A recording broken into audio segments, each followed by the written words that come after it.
안녕하십니까. 오늘은 관계대명사에 대해서 한번 해보겠습니다. 관계대명사란 것은요, 문장과 문장을 이어주는 접속사 역할을 하고, 두 번째 문장에서, 두 번째입니다. 두 번째 문장에서 대명사 역할을 해주는 겁니다. 그래서 사람의 경우 주어 자리에 올 때는 주격이라서 who란 것이 오고요. 그 다음에 소유격인 경우 whose, 소유격 그대로 바꿔주는 거죠. 그 다음에 목적격일 때는 whom 또는 who로 쓰이는 건데요. 자, 무슨 말인가 하면은 첫 번째 문장과 두 번째 문장이 있습니다. 그래서 첫 번째 문장에서 나온 그 똑같은 단어가 두 번째 문장에서 나오는데요. 그 단어가 주어 자리에 있는 겁니다. 그 다음에 동사가 나오겠죠. 여기 있는 이 주어 대신에 이 who란 것이 사람을 나타낼 경우 who란 것이 오면서 who 똑같이 동사로 받아주는 게 된 겁니다. 그래서 주어 자리에 왔다 해서 주격이라고 합니다. 관계 대명사 주격. 이해가십니까? 그 다음에 his, 예를 들어 두 번째 단어에서 his 뭐뭐뭐 또는 her 뭐뭐뭐 또는 their 뭐뭐뭐 처럼 앞에 나왔던 문장이 있긴 한데 his나 her, their처럼 소유격으로 꾸밀 때 또는 일반 문장인 경우 예를 들어 times라든지 janes라든지 이런 식으로 앞에 나왔던 문장이 그대로 오긴 오는데 그 문장이 이런 소유격으로 꾸밈을 받을 때 whose라는 소유격, 사람의 경우 whose라는 소유격을 씁니다. 이해하십니까? 그 다음에 목적격인 경우 무슨 말인가 하면은 두 번째 문장에서 주어가 그대로 옵니다. 이거는 앞에 있는 첫 번째 문장의 주어와 같을 필요는 없습니다. 절대로 같을 필요는 없는데 앞에 나왔던 단어가 어떤 단어가 이 단어는 주어에 있었던 목적에 있었던 상관이 없습니다. 앞에 나왔던 단어가 두 번째 문장에서 목적어 자리에 올 때 앞에 있던 문장에서 그 성분이 어쨌든 상관없이 두 번째 단어에서 목적어로 왔을 때 목적격이라고 불러줍니다. 그러니까 두 번째 단어에서 주어가 나오고요. 이 목적어 대신에 동사가 나왔겠죠. 이 목적어 대신에 앞에 있던 단어가 어떤 성분이 목적어로 왔을 때 이 목적어 대신에 써준 것을 who 또는 whom으로 써주는 겁니다. 자, 이해가십니까? 요렇게만 이해하시고요. 다시 한번 넘어가겠습니다. 요건 조금 이따 설명하겠습니다. 이 부분은. 자, who입니다. 사람의 주격, 주어 자리에 온 걸 말하는 건데, 앞에 있던 단어는 주어로 왔든 목적으로 왔든 상관이 없습니다. 그 문장이 두 번째 문장에서 주어로 되는 경우 관계사, 그러니까 관계대명사로 대체를 한다는 겁니다. 자, 한번 예문을 보면서 해볼까요? 자, I like her 이라는 문장이 와 있습니다. 자, 이 her이 she로 바뀌는 거죠. 나는 그녀를 좋아합니다. 근데 그녀는 she lives next to my house. 나의 옆집에 산다는 뜻이 되는 거죠. 그래서 그녀는 여기 앞문장에서는 목적으로 왔는데 앞문장에서의 성분은 어디서 왔든 상관이 없습니다. 그럼 두 번째 문장을 봤을 때 she라고 주어 자리에 온 거죠. her이. 이해하십니까? 그러면은 her을 she로 she를 her 플러스 she가 되는 경우 이때 her은 앞문장 첫 번째 했던 그 똑같은 단어인 경우 여기서는 her하고 she가 똑같은 문장인데 첫 번째 문장에서 나왔던 똑같은 단어의 경우 her은 이를 선행사라 부른 겁니다. 이해가십니까? 두 번째 문장에서는 she가 나오는데 이 she가 주어 자리에서 온 거죠. 그래서 주어. 그래서 주격. 사람이니까 who로 쓰는 거죠. 사람의 경우 who로 쓴다는 거죠. 그래서 어떻게 바뀌어지냐? 요 she 대신에 who가 되는 거죠. 여기서 보면 똑같이 she lives next to my house가 되는데 she lives next to my house가 되는 거죠. 근데 이걸 위에서 봤을 때는 요로 한 문장, 두 문장 별도로 떨어져 있기 때문에 한 문장을 이어주기 위해서 who라는 관계대명사를 쓰는 겁니다. 그러면 이렇게 한 문장을 이어줄 수 있는 거거든요. 그래서 she lives next to my house. 위와 똑같이 문장이 쓰여지는데 다만 she가 who로만 바뀌는 거죠. 그래서 요것만 딱 떼고 잠깐만 지워 보겠습니다. 너무 복잡하네요.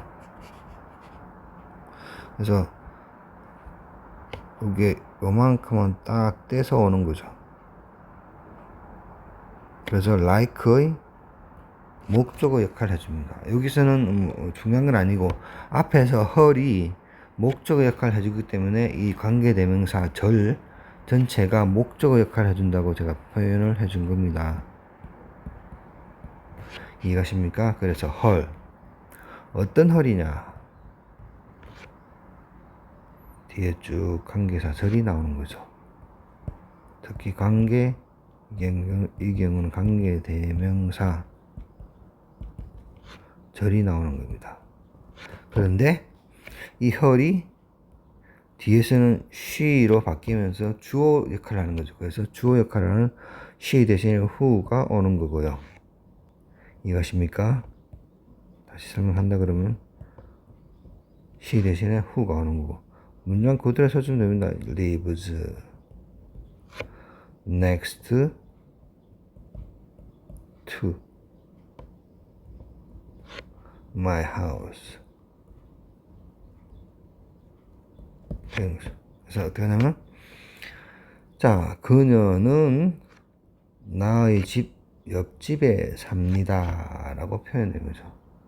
그래서 관계대명사절은요 형용사절이라 합니다. 형용사절.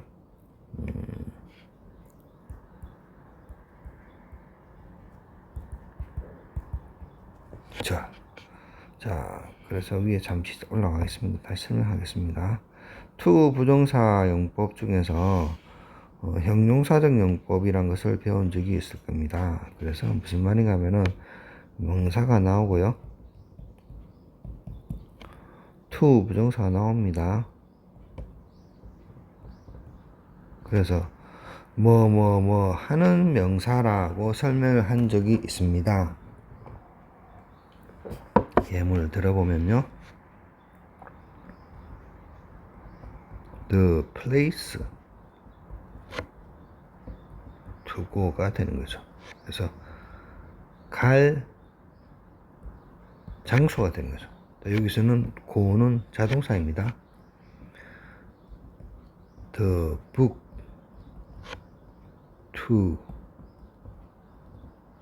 buy 사기 위한 책이 되는 거죠. 여기서는 타동사가 옵니다. 그래서 to 부정사의 형용사 용법일 때에는 자동사가 와도 되고 타동사가 와도 된다고 제가 설명한 적이 있습니다. 그래서 뭐 할 명사가 되는 거죠. 여기서 형용사적 용법이니까 명사를 꾸미게 되는 겁니다. 뭐 할 명사가 되는 거죠. 똑같이 여기에서는 형용사절이기 때문에 할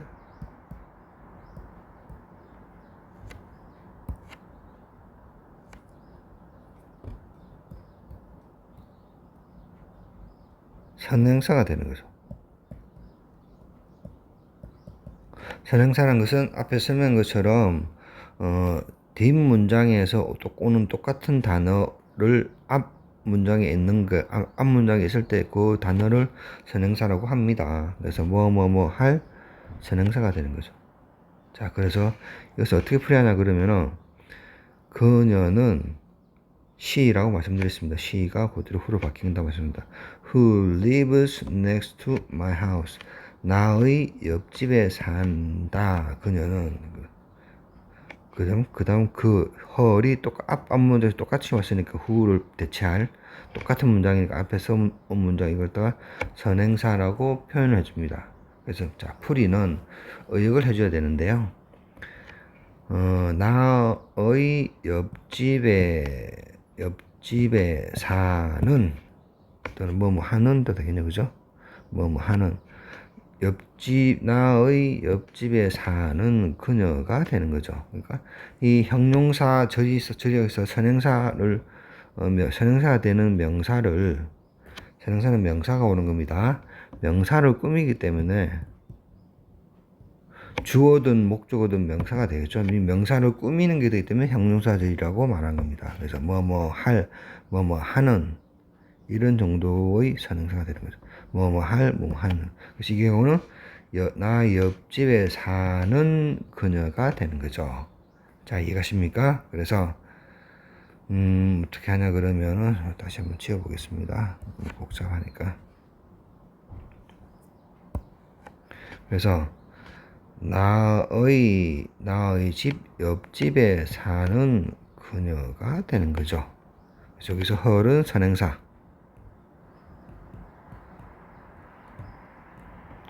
그 다음에 she를 대체한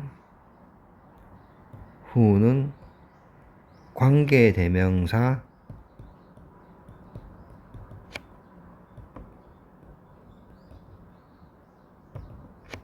주어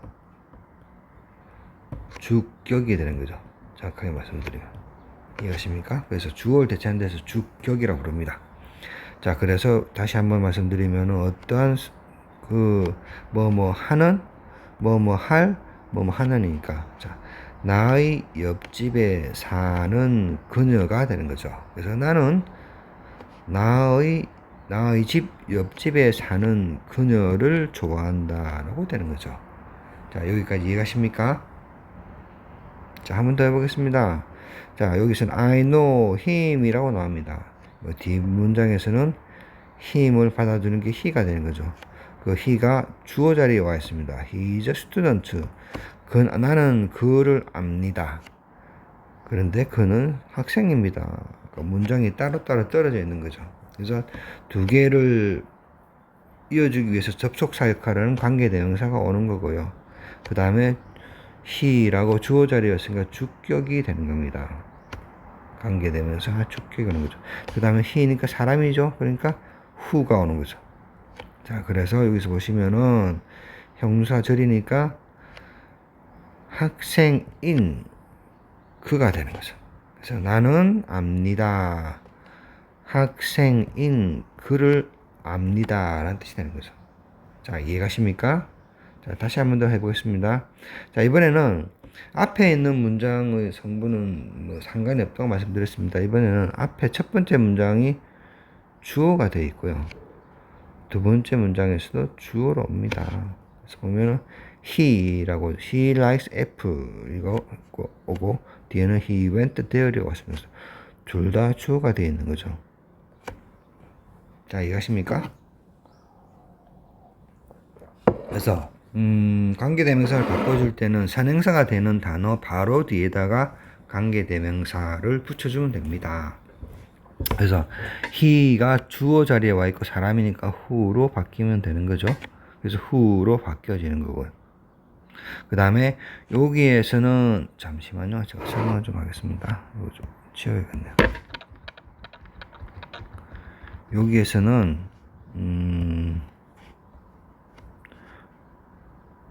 요 문장이 여기에 그대로 들어가는 거죠. 그러니까 이 경우는 요것이 요 히가 후로 바뀌어진 게 된 거예요. 조금 있다가 이 히를 후로 바꾸는 것에 대해서 다시 한번 설명을 하겠습니다. 그래서 요 그대로 와서 he likes 애플이 그대로 와서 오는데 he 대신 여기는 he 대신에 who로 바뀌는 거죠. 그래서 어떤 거냐 그러면은 사과를 좋아하는 그가 되는 거죠. 이해하십니까? 그래서 요까지가 주어가 되는 겁니다. 그래서 그가 사과를 좋아하는 그가 뭘 했다? went there. 그곳에 갔다가 되는 거죠. 자, 이해가십니까? 자, 여기까지 이해를 잘 하셨으면 좋겠습니다. 그 다음에 이번에는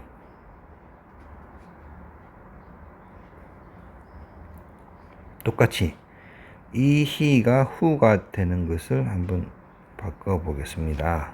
그래서 요 문장이 그대로 여기에 들어가는 거죠. 그러면은 자, he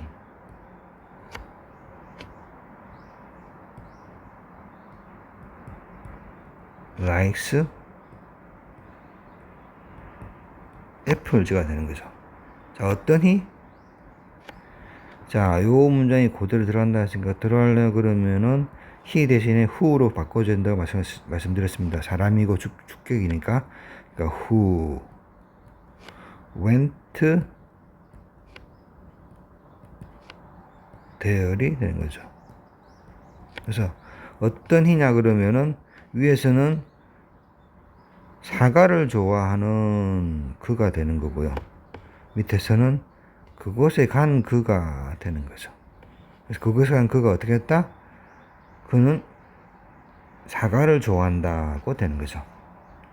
자, 그래서 형용사절 앞에 있는 명사 주어 he를 꾸미는 형용사절이라고 그랬죠. 그래서 그곳에 간 그가 되는 거죠. he 대신에 who가 오는 겁니다. 요 he가 되는 거죠. 다시 한번 말씀드리면 요 he가 오면서 who가 그대로 바뀌게 되는 겁니다. 앞에 거는 요 he가 who로 바뀐 경우고요. 자, 요 두 문장 잘 이해하시기 바랍니다. 이렇게 얼마든지 바꿔줄 수 있는 겁니다. 그 다음에 Did you see the boy? He is a tall이 되겠죠. 자, 요 boy하고 he가 똑같다고 보시면 되는데 뒤에서 주어 역할을 하니까 who가 오겠죠. 당연히 who가 옵니다. 그래서 the boy 어떤 who he is tall이 됐으니까 큰 키가 큰 그 소년이 되는 거죠. 당신은 보았습니까? 키가 큰 그 소년을요 라고 풀이해주면 충분합니다. 자, 잘 아시겠습니까? 그 다음에 who is the boy? 그 소년이 누구야?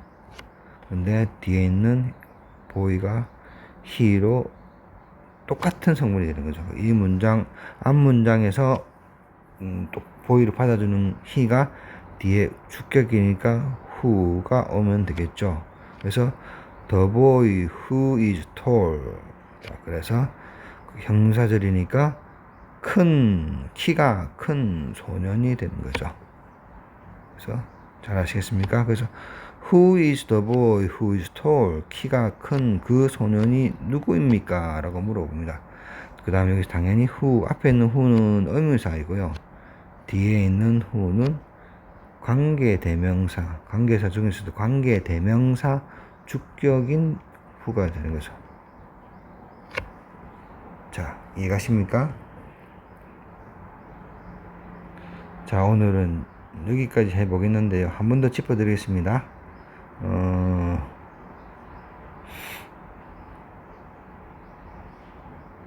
자, 관계대명사라는 게 관계대명사는 접속사 역할을 한다고 말씀드렸습니다. 그 다음에 뒤에 문장, 두 번째 문장에서 대명사 역할을 합니다. 그래서 사람인 경우 주어 자리에 온다 그러면 who, 소유격 자리에 온다 그러면 whose, 두 번째 문장에서 말씀드립니다. 두 번째 문장에서 주어 자리 온다면 who로 바꿔주고요. 두 번째 문장에서 his, who, her, 뭐 there처럼 이 소유격이 와 있고 그 뒤에 문장 소유격을 꾸밈을 받는 경우나 그런 whose가 오고 목적격 자리에 와 있으면은 whom 또는 who로 바꿔주면 된다고 말씀드렸습니다. 그래서 첫 번째 문장이 있고 두 번째 문장이 있고 첫 번째 문장에 나와 있던 단어가 주어 자리에 와 있을 때는 그대로 who로 바꿔주면 됩니다. 그 다음에 똑같이 주어하고 동사가 주어가 이제 who가 왔으니까 동사만 오면 되는 거죠. 이렇게. 그 다음에 앞에 있던 문장이 his, her, their, Jane's, Tom's처럼 소유격으로 꾸밈을 받는 경우라 그러면은 whose를 써주면 된다고 말씀드렸습니다. 그 다음에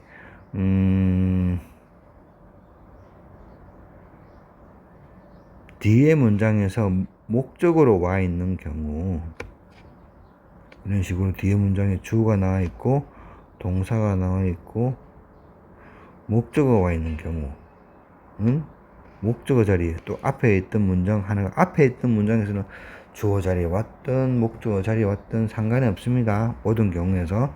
그래서 뒤에 문장에서 그 앞에 나왔던 문장이 목적어 자리에 왔을 때는 whom 또는 who로 바꿔주면 된다고 말씀을 드렸습니다.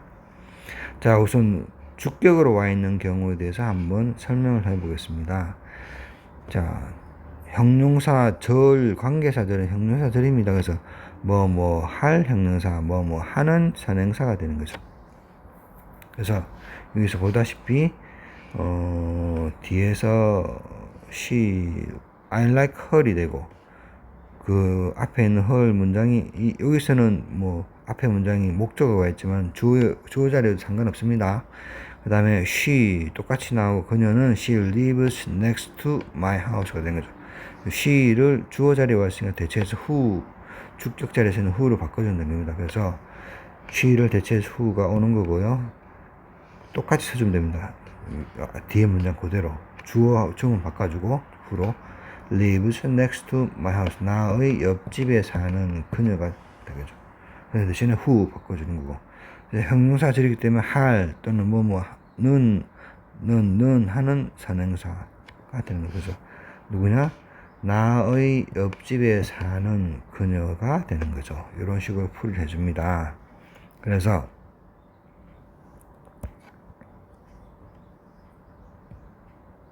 어떻게 되나 그러면은 나의 옆집에 사는 그녀가 되는 거죠. she는 who는 she 대신에 온 관계대명사입니다. 그래서 전체 해서 she, her, who lives next to my house가 like의 목적어가 되는 거죠. 자, 이해가십니까? 다시 한번 더 해볼까요? him, who is tall. he, 앞에 he 대신에 who로 바꾼 거죠. 키가 큰 그가 되는 거죠. 그 다음에 요거는 이제 주어 자리에 와도 상관이 없다고 말씀드렸습니다. 그래서 어떤 희냐 그러면은 사과를 좋아하는 그가 그곳으로 갔다가 되는 거죠. 그러니까 여기 있는 이 문장이 그대로 여기로 들어간 게 됩니다. 똑같이 그 반대로 해서 요게 이 문장이 요게 요 he로 그대로 들어갈 때를 나겠는데 그래서 뭐냐 그러면은 그곳에 간 he 대신에 who가 온 거죠. 그곳에 간 그가 사과를 좋아합니다 라고 표현을 해주면 됩니다. 자, 이거 한번 더 해볼까요? 자, who is the boy? 좀 지우겠습니다. Who is the boy who is tall? 그래서 키가 큰, 자, 여기서 주어로 왔으니까 주격이 된 거죠. 키가 큰 그 소녀는 누구입니까? 라고 물어보는 거죠. 물론 여기 who는 의문사 후, 여기 who는 관계대명사 주격인 who가 됩니다. 자, 오늘은 여기까지 하겠습니다.